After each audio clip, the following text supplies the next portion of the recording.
नमस्कार, AD news live के साथ चैनल में आपका स्वागत है। आइए नजर डालते हैं इस वक्त की खबर पे। सूरत शहर के रेलवे स्टेशन की पार्किंग में एक ड्राइवर के साथ दुर्व्यवहार करने के आरोप में रेलवे पुलिस पार्किंग ठेकेदार के कर्मचारी के खिलाफ कानूनी कार्रवाई की गई है।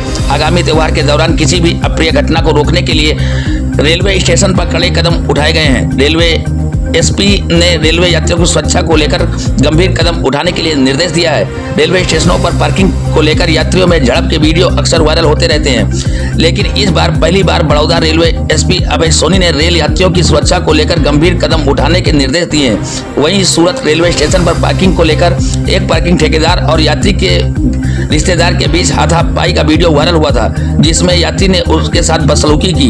इस मामले का वीडियो जब बड़ौदा रेलवे एसपी अभय सोनी के संज्ञान में आया तो उन्होंने सूरत रेलवे पीआई हीरल व्यास को सख्त कार्रवाई करने के निर्देश दिए। इस पूरी घटना की जानकारी मिलने के बाद पार्किंग ठेकेदार के कर्मचारियों को बुलाया गया और वीडियो के आधार पर पुलिस ने उस कर्मचारी के खिलाफ कार्रवाई की और रेल यात्रियों ने बदसलूकी कर रहा था। इस मामले में पुलिस ने रेल यात्रियों की बदसलूकी करने वाले सलमान मलिक के खिलाफ कार्रवाई की है। रेलवे पुलिस ने आगामी नवरात्रि और दिवाली की छुट्टियों के लिए सुरक्षा बढ़ा दी गई है। तो ये रही अब तक की खबर। फिर मिलते हैं किसी बड़ी खबर के साथ। तब तक के लिए नमस्कार और देखते रहें आपका लोकप्रिय चैनल एडी न्यूज लाइव सच के साथ। ताजा तरीन खबरों के लिए हमारे चैनल को लाइक, शेयर, सब्सक्राइब अवश्य करें। आप अपना सुझाव कमेंट बॉक्स में अवश्य दें। आपका सुझाव हमारे लिए महत्वपूर्ण है। जय हिंद, जय भारत। 2025 ના રોજ ઇલેક્ટ્રોનિક મીડિયા તથા પ્રિન્ટ મીડિયામાં થયેલા વાયરલ વિડીયો અનુસંધાને પોલીસ અધિક્ષક અભય સોની તથા એસડીપીઓ સાહેબ દ્વારા સખતમાં સખત કાર્યવાહી અને ત્વરિત કાર્યવાહી કરવા માટે સૂચના આપવામાં આવેલ, જે અનુસંધાને અમોલ દ્વારા તાત્કાલિક સર્વેલન્સ કોડને સૂચના આપવામાં આવેલ અને વાયરલ જે ઇસમનો વિડીયો થયેલો હતો એ ઇસમને તાત્કાલિક ધોરણે પકડી પાડવામાં આવેલ, તેને અરેસ્ટ કરી અને કાયદેસરના અટકાયતી પગલાં લેવામાં આવેલ છે। આ ઉપરાંત તે વ્યક્તિએ જે ભૂલ કરેલી છે તેનું તેને ભાન કરાવવામાં આવેલું છે। આવી ભૂલ તે ફરીથી ક્યારેય નહીં કરે તેના દ્વારા બાંહેધરી આપવામાં આવેલી છે।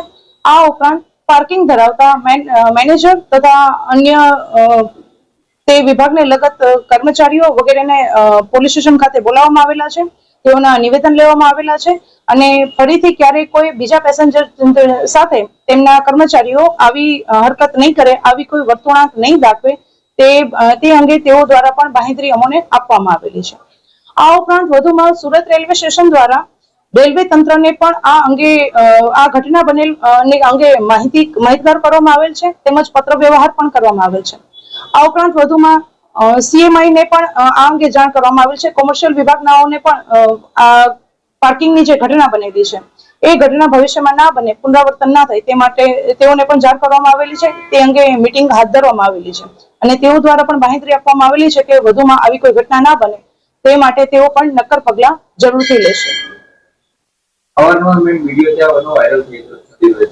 જેના અનુસંધાને જ ગઈકાલે વિડીયો વાયરલ થયાના ગણતરીના કલાકોમાં તાત્કાલિક તેને પકડી પાડી અને ધરપકડ કરવામાં આવેલી છે અને તેઓને સખતમાં સખત તેમના ઉપર પગલાં ભરવામાં આવેલા છે અને તે આ જગ્યાએથી તો તેમને નોકરીમાંથી બરતરફ કરવામાં આવેલો છે, પરંતુ તે ભવિષ્યમાં બીજી પણ કોઈ જગ્યાએ જાય તો કોઈ પણ વ્યક્તિ સાથે આવી હરકત ના કરે તેવી તેને પોતાની ભૂલનું ભાન થયેલું છે અને તે બદલ તે ઈસમે માફી પણ માંગેલી છે। રેલવેનું પાર્કિંગમાં જે કોન્ટ્રાક્ટર છે તે વધુ ઉપયોગ કરતો હોય તેવા પણ આક્ષેપો થઈ રહ્યા છે। જી એ કોન્ટ્રાક્ટરને એ જ હું કહેવા માંગુ છું કે જે કોન્ટ્રાક્ટર છે તેના મેનેજર છે એ તમામને ગઈકાલે હાજર રાખવામાં આવેલ, તેમની એક સખત તેઓ દ્વારા શું કામગીરી કરવામાં આવેલી છે, તેઓ લોકો તેમના હાયર કરવામાં આવતા કર્મચારીઓ પાસેથી કઈ રીતે કામગીરી કરે છે અને તેઓ પોતે પણ અંગત રીતે શું ધ્યાન આપે છે તે અંગે તેઓની પૂછપરછ કરવામાં આવેલ અને તેઓ દ્વારા પણ જે પણ વ્યક્તિ હાયર કરવામાં આવેલ છે તે વ્યક્તિઓ આવી કોઈ પ્રવૃત્તિ નહીં કરે તે અંગે તેઓને પણ બાંહેધરી આપેલ છે।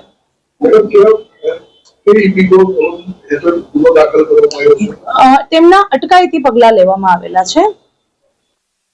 સદર ઘટનાના ગુનો દાખલ કરવામાં આવેલો નથી, તેના અટકાયતી પગલાં લેવામાં